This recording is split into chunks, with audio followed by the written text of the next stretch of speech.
Bom, após a leitura do poema, o texto ele vem falar de algumas sensações que ou nos causaram ou eram com o intuito de nos causar, certo?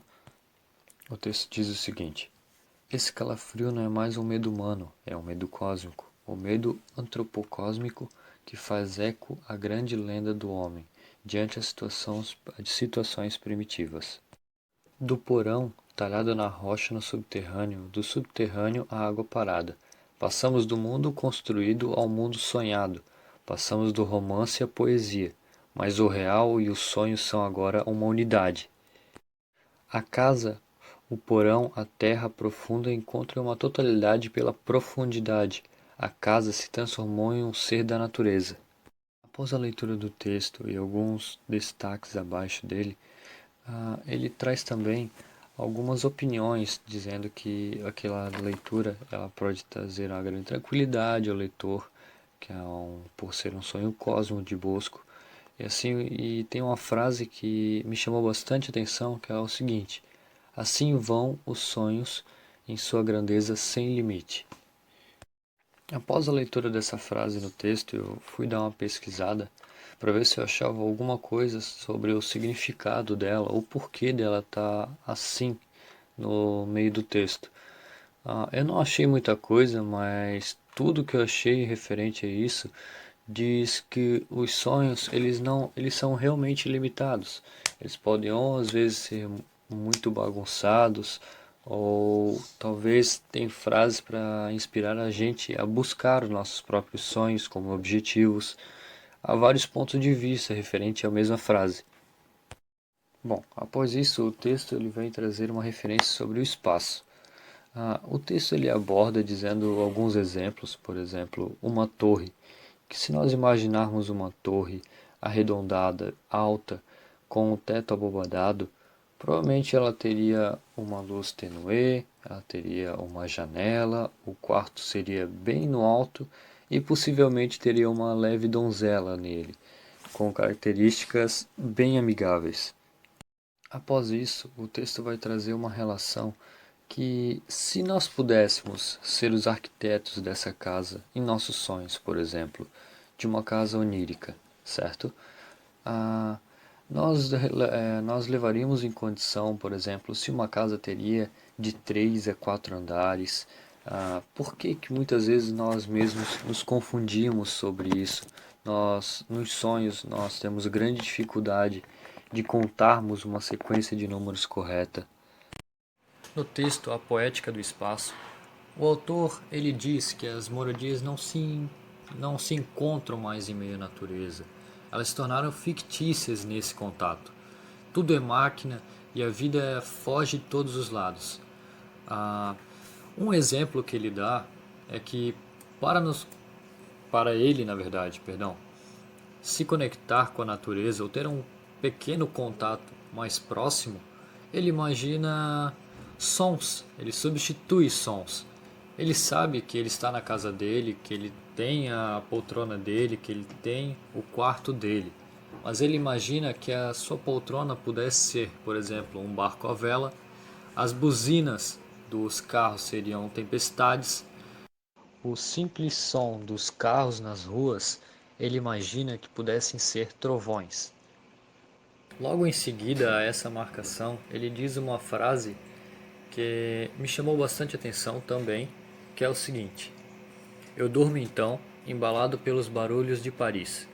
Tudo me confirma, aliás, a imagem dos barulhos oceânicos da cidade está na natureza das coisas, que é essa uma imagem verdadeira, que é salutar tornar naturais os barulhos para fazê-los menos hostis.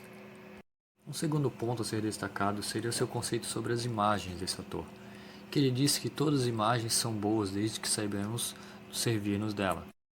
Ele disse que um pintor, Courbet, ele teve a ideia de representar a cidade dos olhos de uma prisão.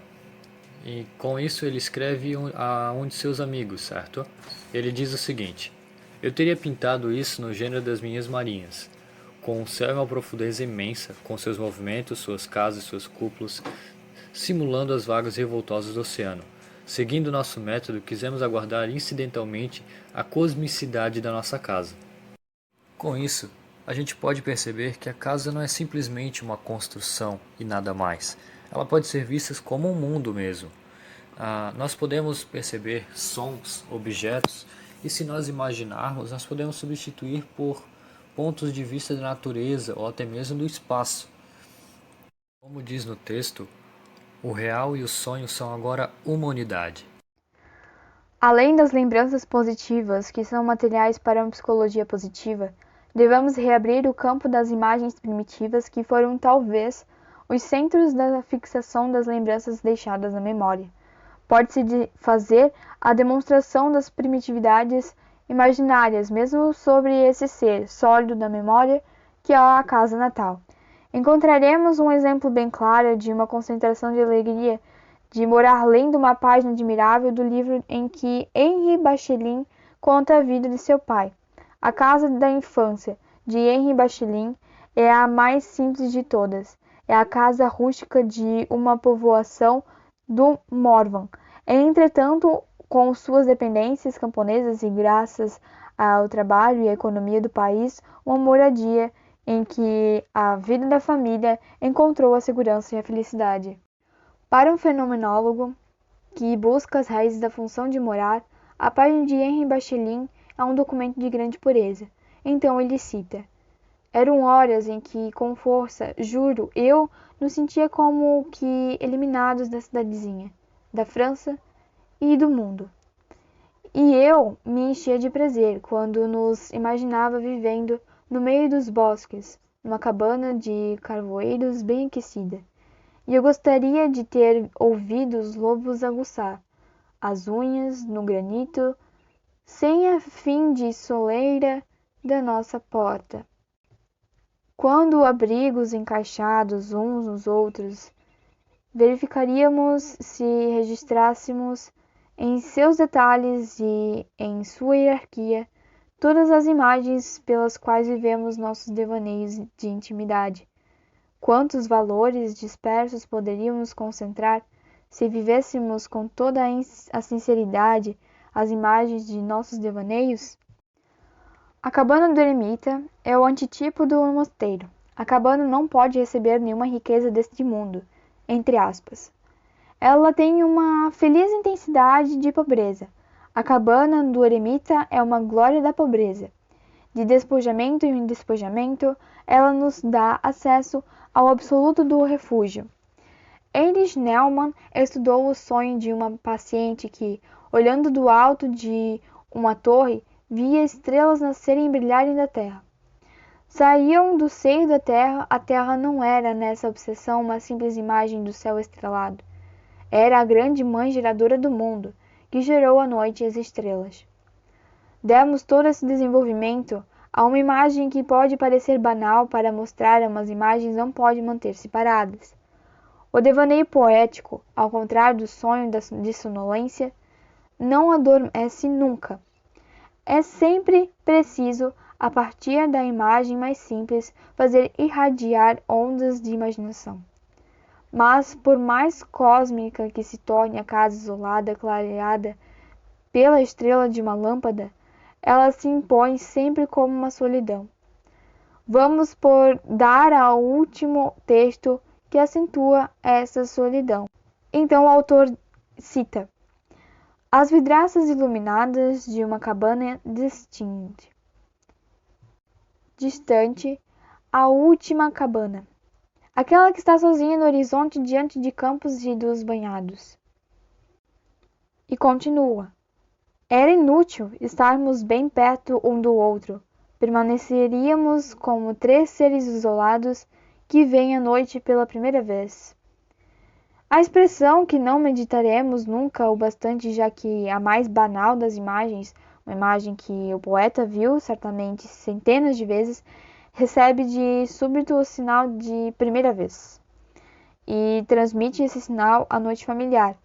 Não poderá dizer que a luz é vinda de uma vigia solitária, de uma vigia obstinada, toma a força de hipnotismo. Somos hipnotizados pela solidão, hipnotizados pelo olhar da casa solitária. Tínhamos primeiramente, no início deste capítulo, tentando diferenciar a casa segundo sua verticalidade. É preciso agora, sempre com a ajuda de documentos literários apropriados, explicar melhor os valores de proteção da casa contra as forças que citam. Depois de examinar essa dialética dinâmica da casa e do universo, ensinaremos poemas e que a casa é todo o mundo.